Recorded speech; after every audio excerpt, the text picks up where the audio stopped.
तो कहानी शुरू होती है और हम मैक्स को देखते हैं। मैक्स 3 दिन और 3 रात तक एक नुकीली चट्टान पर बेहोश पड़ा रहा। जैसे ही उसकी आंखें खुली, उसने चारों तरफ देखा और बिल्कुल जम सा गया। दूर समुद्र में उसके साथी नाविक ऐसे तैर रहे थे जैसे आराम से सो रहे हों, लेकिन जब वो पास गया तो उसकी रूह कांप गई। वो सब बहुत पहले ही मर चुके थे। उसी पल मैक्स को समझ आ गया कि इस भयानक हादसे में जिंदा बस वही बचा है। मन भारी था, लेकिन फिर भी उसने हिम्मत करके सबके शवों को किनारे पर दफना दिया। शाम होते होते चारों तरफ अंधेरा फैल गया और जंगल का सन्नाटा और अनजान खतरे उसे अंदर घुसने ही नहीं दे रहे थे। वह पास के एक बड़े पेड़ पर चढ़ गया और पूरी रात वहीं डरा सहमा बैठा रहा। उसके दिमाग में बस एक ही बात घूम रही थी, सुबह होते ही किसी तरह खुद को बचाने का तरीका ढूंढना होगा। अगली सुबह जब सूरज निकला तो उसे दूर वहीं बड़ा जहाज दिखाई दिया जिस पर वो सफर कर रहा था। उसने ठान लिया कि वहां जाकर खाने पीने और बचाव का सामान जुटाना ही पड़ेगा। कई घंटे की मेहनत के बाद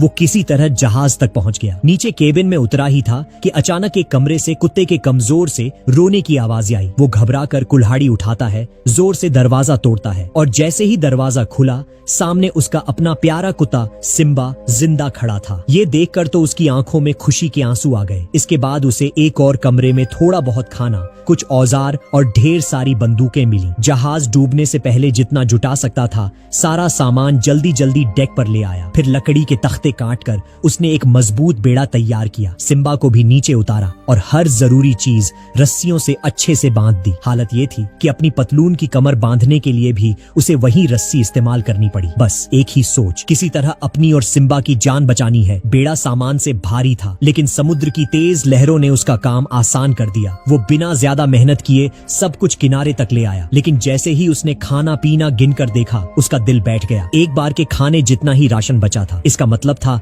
कि अब उसे और सिम्बा को बहुत संभल कर खाना पड़ेगा और साथ ही यहाँ से निकलने का रास्ता भी जल्दी से ढूंढना होगा। थोड़ी ताकत आई तो मैक्स राइफल लेकर जंगल की तरफ निकल पड़ा। उम्मीद थी कि कहीं ना कहीं कोई रास्ता, कोई निशानी या घर वापस जाने का कोई तरीका जरूर मिलेगा। वो एक ऊंचे झरने को पार करता गया, फिर एक बड़ा सुनसान मैदान, और तभी धीरे धीरे चलता हुआ वो द्वीप के दूसरे किनारे पर पहुंच गया। वह दूसरी तरफ पहुंचा तो बिल्कुल दंग रह गया। जितनी दूर तक नजर जा रही थी वहां न जमीन थी, न कोई इंसान, न ही किसी तरह की जिंदगी का निशान। ऊपर से यह जगह भी ऐसी थी जहां से जहाज कभी गुजरते नहीं थे, यानी बचाव की उम्मीद लगभग ना के बराबर थी। इसलिए मैक्स ने सोचा कि अगर कभी कोई मदद मिले भी तो उसे मिस नहीं करना चाहिए। वह अपना छोटा सा ठिकाना समंदर के बिल्कुल करीब शिफ्ट कर लिया और हर दिन दूरबीन लेकर घंटों समंदर को घूरता रहता। लेकिन दिन बीतते गए, हफ्ते बीत गए और देखते देखते पूरे 6 महीने निकल गए, पर कुछ भी नहीं बदला। एक दिन मैक्स और सिम्बा किनारे की चट्टानों पर सीपियां ढूंढ रहे थे। तभी सिम्बा अचानक जोर जोर से भौंकने लगा। पहले तो मैक्स ने ध्यान नहीं दिया, लेकिन जैसे ही उसने पानी पीने के लिए अपना लोटा उठाया, उसकी आंखें फटी की फटी रह गईं। दूर समंदर में एक बड़ा जहाज जा रहा था। वह बिना सोचे समझे दौड़ पड़ा। उसने पहले से तैयार की हुई मशाल उठाई और लगभग 100 मीटर दूर बनाए गए बड़े आग के ढेर की तरफ पूरी ताकत से भागा। लेकिन जितना जरूरी था उतना तेज आग उठने में टाइम लग गया। लौ छोटी थी और उतनी दूर तक दिखाई देने लायक नहीं थी। जहाज जैसे जैसे दूर जा रहा था, मैक्स के अंदर बेचैनी और घबराहट बढ़ती जा रही थी। वो किसी भी तरह उस जहाज को अपनी तरफ ध्यान दिलाना चाहता था। उसने राइफल उठाई और समुद्र की तरफ कई गोलियां चला दी, लेकिन उस विशाल समुद्र की गरज के सामने उसकी गोलियों की आवाज पल भर में गुम हो गई। जहाज बिना किसी प्रतिक्रिया के आगे बढ़ता रहा, जैसे उसे मैक्स का कोई अस्तित्व ही न हो। यह उसकी आखिरी उम्मीद थी और वो भी टूटी हुई दिखाई दे रही थी। मायूसी और घबराहट में मैक्स ने एक पागलपन भरा कदम उठा लिया। वह सीधे समुद्र में कूद गया और पूरी ताकत से तैरने लगा। बार बार हाथ मारकर आगे बढ़ने की कोशिश करता रहा,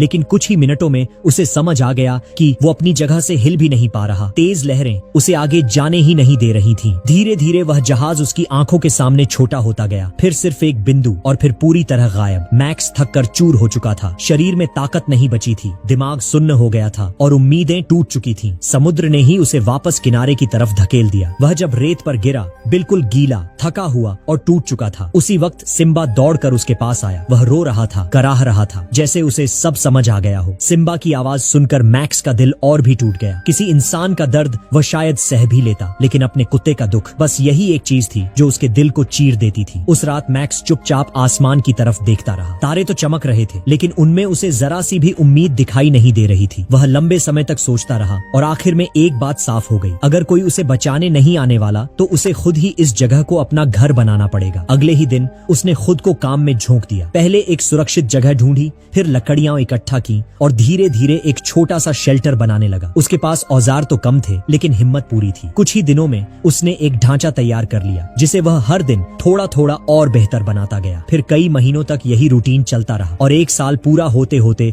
उसके हाथों एक खूबसूरत बड़ा देहाती सा घर खड़ा हो गया था। धीरे धीरे उसे एहसास होने लगा कि यह द्वीप पूरी तरह बुरा भी नहीं है। यहाँ अनानास थे, मीठे आम थे, जंगली जानवर थे और सबसे अच्छा गर्म पानी के प्राकृतिक झरने थे। यहाँ खाना भी था, पानी भी था, शिकार भी, और सबसे जरूरी बात, सिम्बा उसके साथ था। अब उसका जीवन एक तय दिनचर्या बन चुका था। सुबह उठकर खाना ढूंढना, दिन में घर सुधारना या जंगल से लकड़ियां लाना, और शाम को समुद्र के किनारे बैठकर आसमान तक फैलते पानी को देखना। कभी कभी उसके मन में आता कि शायद किसी दिन कोई जहाज फिर गुजरेगा, लेकिन अब उसकी जिंदगी उसी उम्मीद पर टिकी नहीं थी। और देखते देखते 2 साल कैसे बीत गए उसे खुद भी पता नहीं चला। इस वीरान द्वीप पर भले ही वह अकेला था, लेकिन सच में वह अकेला नहीं था, क्योंकि सिम्बा उसकी हर सांस, हर कदम, हर पल के साथ था। सिम्बा की मौजूदगी उसके लिए जीवन की आखिरी बची हुई गर्माहट की तरह थी। वह खुद को तरह तरह से व्यस्त रखने की कोशिश करता, कभी लकड़ी पर अपने अनुभवों को खोदकर, कभी पुरानी डायरी में लिखकर, तो कभी बांसुरी की धीमी धुन बजाकर। और जब भी बांसुरी की आवाज हवा में फैलती, सिम्बा अपनी पूंछ हिलाते हुए हल्की हल्की उछल कूद करने लगता, जैसे इस वीरान दुनिया में वो भी अपनी छोटी सी खुशी तलाश रहा हो। लेकिन इंसान चाहे जितनी कोशिश कर ले, अकेलेपन से पूरी तरह भाग नहीं सकता। धीरे धीरे मैक्स के दिन एक जैसे और फीके लगने लगे। हर सुबह वही किनारा, वही पेड़, वही जंगल, और रात होते ही जब सब शांत हो जाता, तब उसके दिल की खाली जगह सबसे जोर से चीखने लगती। कई बार वह अपने घर के एक कोने में बैठकर पत्नी को याद करता करते रो पड़ता। उसकी हंसी, उसकी नरमी, उसका साथ, सब अब बस याद बनकर रह गया था। एक दिन जब मैक्स और सिम्बा समुद्र तट पर आराम से टहल रहे थे, तभी उसकी नजर अचानक रेत पर बने एक गहरे निशान पर पड़ी। पहले उसे लगा कि शायद यह उसके ही पैरों का होगा, लेकिन जैसे ही उसने झुककर उसके आकार को देखा, उसका दिल एक पल के लिए रुक गया। यह निशान इंसान का था, लेकिन इतना बड़ा कि मानो किसी विशालकाय, किसी क्रूर योद्धा या किसी दैत्य ने कदम रखा हो। एक ठंडी कंपी उसकी रीढ़ में दौड़ गई। उसने तुरंत राइफल हाथ में कस ली। उसकी चाल धीरे धीरे बेहद सतर्क हो गई। आसपास की हर झाड़ी,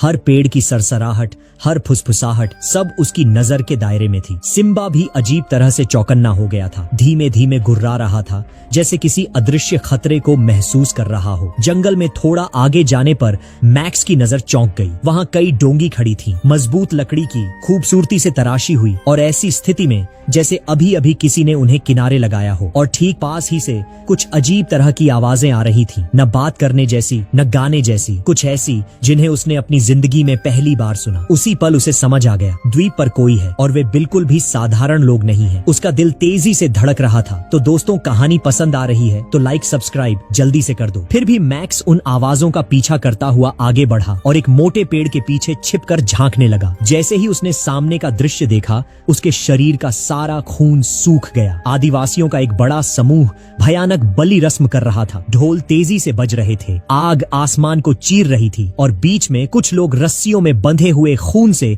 लथपथ छटपटा रहे थे। उनकी चीखें, उन चीखों ने मैक्स को अंदर तक हिला दिया। वह कांप कर जमीन पर पीछे की तरफ खिसक गया। डर और हिम्मत के बीच उसके मन में एक भयंकर जंग छिड़ गई। वह जानता था, अगर उसे देख लिया गया तो उसका अंजाम भी शायद वही होगा जो उन लोगों का होने वाला था। लेकिन जैसे ही उसकी नजर एक रस्सियों में बंधे आदमी की आंखों पर पड़ी, उन आंखों में डर नहीं बल्कि दया की भीख थी, मदद की पुकार। वो नजारा मैक्स के अंदर कुछ तोड़ गया। 2 सालों का अकेलापन भी उसकी इंसानियत को खत्म नहीं कर पाया था। कुछ सेकंड तक उसने अपनी ही धड़कनों से लड़ाई की, फिर उसने सांस लेकर फैसला कर लिया। वह चुपचाप खड़ा होकर किसी को मरते नहीं देखेगा, चाहे उसकी अपनी जान ही चली जाए। मैक्स ने पेड़ के पीछे से राइफल उठाई, निशाना साधा और जैसे ही उसे ठीक मौका मिला उसने ट्रिगर दबाया। गोली की आवाज जंगल में गूंज उठी और पूरा अनुष्ठान हड़कंप में बदल गया। ढोल की आवाज रुक गई, आदिवासी चिल्लाने लगे और अफरा तफरी मच गई। उसी अराजकता में बंधा हुआ एक युवक किसी तरह अपनी रस्सियां तोड़कर भागने में सफल हो गया। एक गोली ने न सिर्फ खतरे का दरवाजा खोला था बल्कि एक जिंदगी बचा भी दी थी। थोड़ी ही दूरी पर भागते भागते उस युवक का सामना सीधे मैक्स से हो गया। दोनों बस एक पल के लिए थम गए। हवा में ऐसा तनाव था